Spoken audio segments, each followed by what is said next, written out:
In the heart of Jinja, where the Nile meets Lake Victoria, lies the Railway Museum. This documentary unveils the rich history of Uganda's railways through vintage locomotives and artifacts.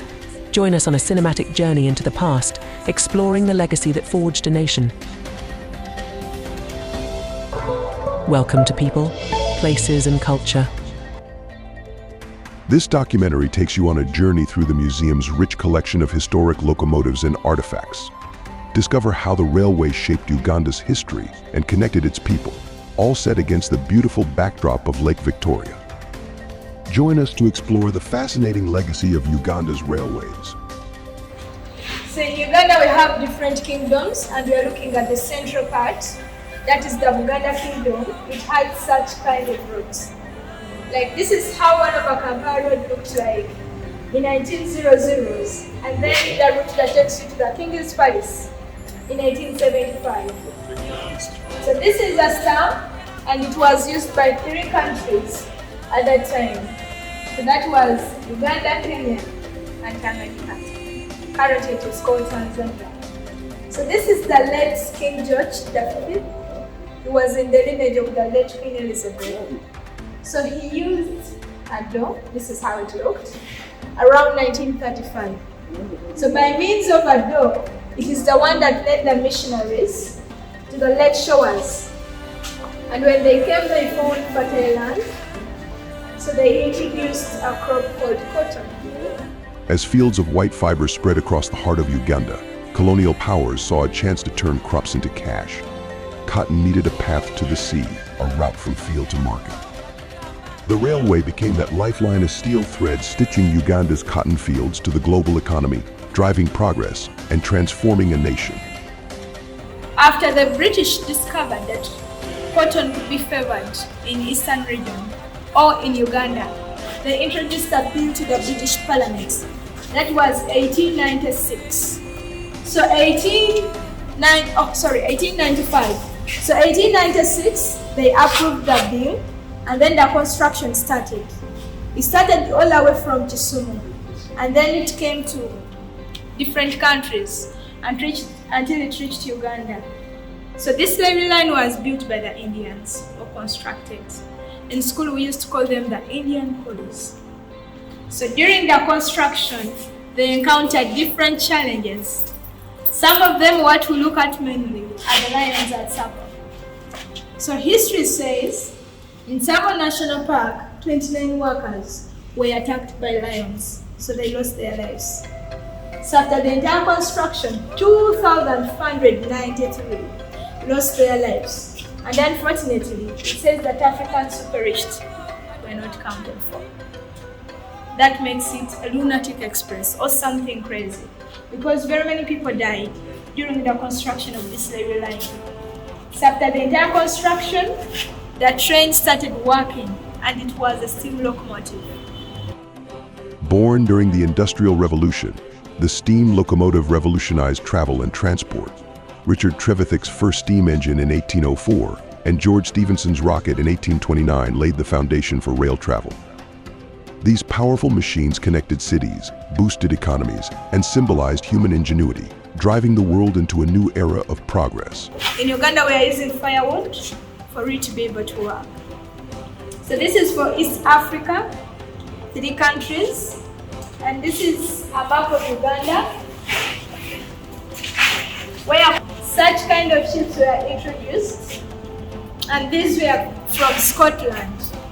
So they had to bring piece by piece, and then they reassembled it from Port Bell to make such kind of a big yacht.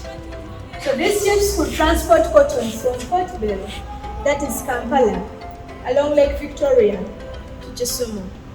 That is how cotton was introduced. So around that period, they had to build a monoline.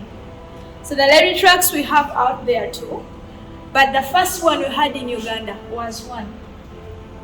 It was one track that was being used at that time. And this is the monoline in Uganda. So for this to move, it could be pulled by oxen. Oxen died, and then tractors came in. Due to mechanical problems, they failed. So that was the period. slave trade was a little bit rampant within the central region. So Ugandans all could be the one carrying this on their back. So it could take for them 2 days, like from Bomba to Muzira, 2 days on the way. So the natives of the central part, after seeing this one rail, it is mono, they just called it Kalere. The monorail, a sleek and efficient single-track system, glides above the ground, weaving effortlessly through cities and landscapes. Elevated and futuristic, it cuts through congestion, offering passengers a smooth, floating journey, a graceful blend of steel and speed. We started from Namasagali. Namasagali is found in Eastern Region, Kamuli District, and it came here to Jinja Station 1928. So the black on the map are the places the rail is covered to. Namasagali started working, and this is how it looked. So this is a crane that was loading and offloading things from the train. And currently, this is how it looks. So these were transporting people from around Mutiaba to Masini port. So the bridge was built in 1929. That's the first one in Uganda, and the train was passing on top. Passengers using the downer part. So after constructing the bridge, they went to Kampala, and due to movement, they had to put their shelter like this. That's where the rail station was, and currently this is how it is. And this is how the city looked in 1961. So they went to other places mainly for economic gain. 1929, Tororo to Soroti, they wanted cotton. Kasese 1956, they wanted copper. And then 1961, they wanted cotton.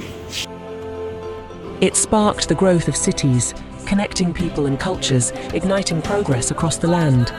A lifeline of opportunity, it slashed travel time, cut costs, and opened new markets, transforming Uganda's future with every turn of its wheels. First class, this is how they are sitting. And then third class. So the second class, we are the Indians. The ones that we allowed to take clean water and other things. Like this one reads Europeans only. Key with the station master. So to some facilities, we are not even allowed at all to go there. And this is a map of Uganda where the construction ended. Northern part of Uganda, that is Pakwach district, and they wanted tobacco from that side. Railways significantly benefit human employment by creating a wide range of jobs in construction, operation, and maintenance, while simultaneously advancing infrastructure by developing essential transportation networks and spurring economic development through increased trade, connectivity, and regional growth. Uganda is undertaking a major restoration of its railway system to rejuvenate its transportation network, enhance regional connectivity, and support economic development by facilitating more efficient movement of goods and people, ultimately driving growth and integrating the country more effectively into regional and global markets.